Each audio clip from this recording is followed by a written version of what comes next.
राम राम सारे, है ना। आज मैं आप लोगों से बहुत दिन के बाद मिल रही हूँ और चाहती हूँ बहुत इम्पोर्टेंट एक बात शेयर करूँ आपसे। समझ में नहीं आ रहा, बहुत लंबी जर्नी रही है तो समझ में नहीं आ रहा वो चीज़ कैसे आपसे शेयर करूँ। तो चलो पार्ट बाय पार्ट स्टार्ट करते हैं। फर्स्ट ऑफ ऑल हम जानेंगे कि एक अनप्लैन्ड प्रेगनेंसी क्या होती है। तो अनप्लैन्ड प्रेगनेंसी मतलब आप ने कभी दूर दूर तक प्लान नहीं किया है कि आप पेरेंटहुड एंजॉय करोगे, आप माँ बनोगे या फिर कुछ ऐसा, और आपने वो बच्चा कंसीव कर लिया और आप उस जर्नी को एंजॉय करने की कोशिश कर रहे हैं। ओके, आपका माइंड बॉडी कुछ भी उस चीज़ के लिए तैयार नहीं है। आप कोशिश कर रहे हो अपने हिसाब से जितना अच्छे से अच्छा चीज़ कर सको। कोशिश करते करते आपको पता ही नहीं लगता कि आप खुद को कब खोने लग जाते हो।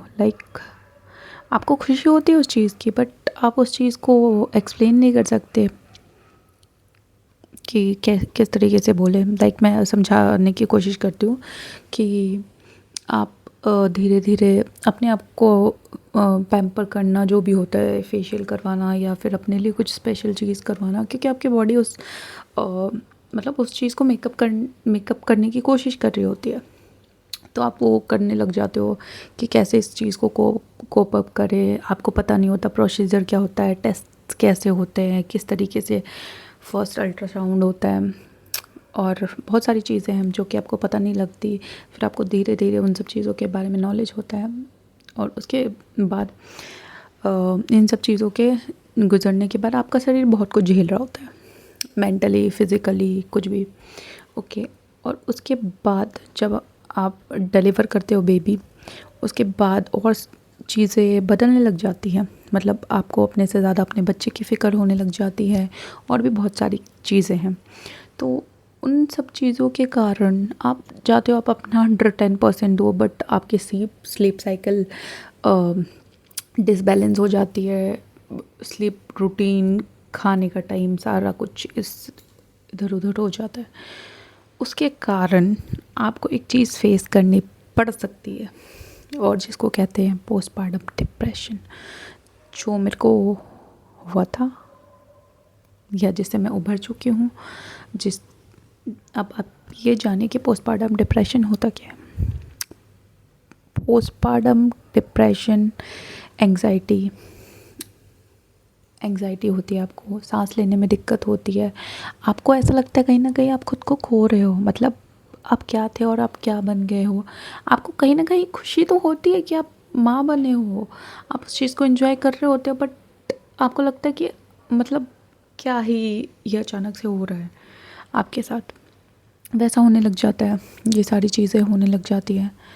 उसके बाद धीरे धीरे धीरे धीरे ये सारी चीज़ें, क्योंकि आपकी स्लीप साइकिल, रूटीन, हर कुछ बेबी के अराउंड घूमने लग जाता है। और आजकल न्यूक्लियर फैमिली होगी तो फैमिली में भी उतना सपोर्ट आपको नहीं मिल पाता है।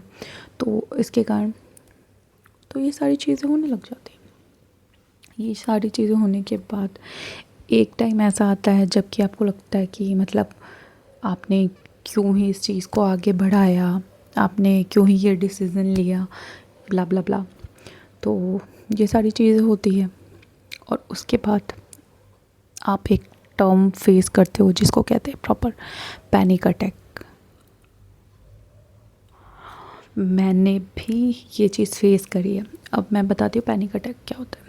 आपको सांस लेने में बहुत ज़्यादा तकलीफ़ होने लग जाती है, आप शिविर करने लग जाते हो, आपको समझ में नहीं आता आप किस चीज़ से ट्रिगर हो रहा है।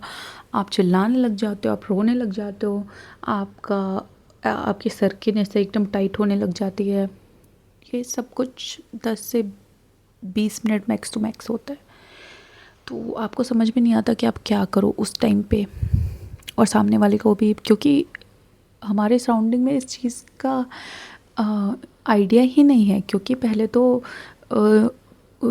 फैमिली बहुत बड़ी होती थी, सब साथ रहते थे, सब एक दूसरे की हेल्प करते थे, तो बच्चे कैसे बड़े हो जाते पता ही नहीं लगता था। तो ये सारी चीज़ें होती थी। और अब न्यूक्लियर फैमिली हो गई है तो आपको पता लगता है इन सब चीज़ों का। आप कहीं ना कहीं फ़ील करते हो वो सारी चीज़ें कि अभी मेरे टाइम पे क्यों नहीं है। ओके, तो ये सारी चीज़ें होने लग जाती है। और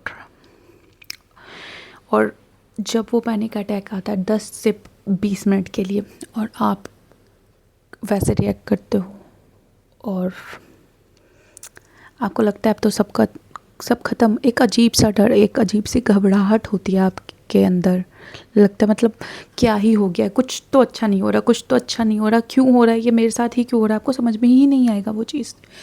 तो उसके बाद मैंने कंसल्ट किया एक साइकेट्रिस्ट से, जिन्होंने मुझे सजेस्ट किया, कहा इट्स नॉर्मल।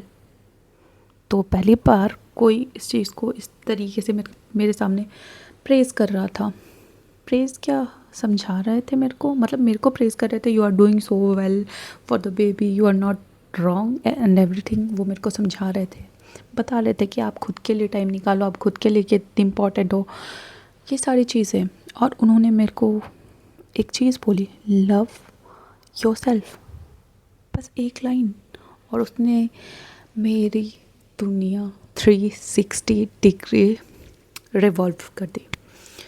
तो ये सारी चीज़ें थी, और भी बहुत सारी चीज़ें हैं जो मेरे को बहुत हेल्प करी हैं, जो कि मैं आपसे शेयर करना चाहूँगी। नाम जाप काउंटर, इसने मेरे को बहुत ज़्यादा हेल्प किया, बहुत ज़्यादा हेल्प किया है इन सब चीज़ों से। जब भी मेरे को ओवर थिंकिंग होती थी, मैं जाप करती थी, और हर दिन मैंने अपने रूटीन में इस चीज़ को ऐड किया। खुद को टाइम निकालना, basic skin care, face wash, combing और टूथब्रश किया, या फिर माउथ वॉश कर लिया रात को। बस बेसिक स्किन केयर अपने लिए, खुद को प्रिपेयर करना हर दिन के लिए, वो किया। उसके बाद इस तरीके की बुक्स आती हैं, फॉरगिवनेस की बुक्स आती हैं, और इस तरीके की बुक आती है कार्मिक हीलिंग नाम से, या फिर हेल्थ की बुक, और the basic book, this one is the basic book. रे की बुक बोला जाता है इसको, राम नाम की रे की बुक। तो इसमें आपको सिर्फ 8 बजे के बाद 21 टाइम्स राम नाम लिखना होता है, और आप इसका मैजिक देखोगे। ये मेरे लिए बहुत काम करी है। और अपने दिमाग को कहीं और लगा दो, एंड लव योरसेल्फ।